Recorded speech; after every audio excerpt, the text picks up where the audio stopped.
મોહિત શહેરમાં પોતાનો નવો બિઝનેસ શરૂ કરવા માંગે છે, પણ તેની પાસે પૈસા નથી.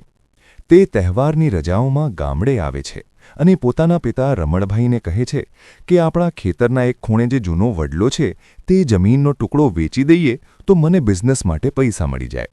હવે એ વડલો ક્યાં કોઈ કામનો છે? રમણભાઈ જમીન વેચવાની ના નથી પાડતા, પણ તે મોહિતને એક શરત આપે છે. તે કહે છે કે દીકરા, કાલે જમીનનો સોદો કરવા વેપારી આવવાનો છે, પણ આજે મારો એક મજૂર નથી આવ્યો. તું બસ આજનો એક દિવસ ખેતરમાં મારી સાથે કામ કર, પછી કાલે આપણે જમીન વેચી દઈશું. મોહિત કચવાતા હા પાડે છે.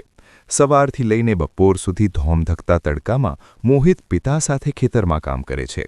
શહેરમાં એસી ઓફિસમાં બેસવાવાળો મોહિત પરસેવે રેબઝેબ થઈ જાય છે અને થાકીને લોથપોથ થઈ જાય છે. બપોરે જ્યારે જમવાનો સમય થાય છે ત્યારે રમણભાઈ તેને પેલા જૂના વડલા નીચે બેસાડે છે.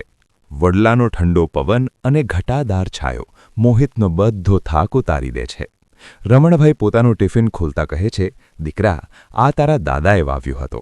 આપણે વર્ષોથી આના છાયડામાં બેસીને રોટલો ખાધો છે. શહેરમાં તું પૈસાથી એસી તો ખરીદી લઈશ, પણ તારા દાદાના આશીર્વાદ જેવી આ ઠંડક અને શાંતિ ક્યાંથી લાવીશ? મોહિતને પોતાની ભૂલ સમજાય છે. તેને અહેસાસ થાય છે કે પોતાના વડીલોની ધરોહર અને મહેનતની કિંમત પૈસાથી નથી આંકી શકાતી. તે જમીન વેચવાનો વિચાર પડતો મૂકે છે અને પોતાની મહેનતથી બિઝનેસ ઊભો કરવાનો નિર્ણય લે છે. જો તમને આ માહિતી ગમી હોય તો વિડીયોને લાઇક કરો અને અમારી ચેનલને સબસ્ક્રાઇબ કરવાનું ભૂલતા નહીં.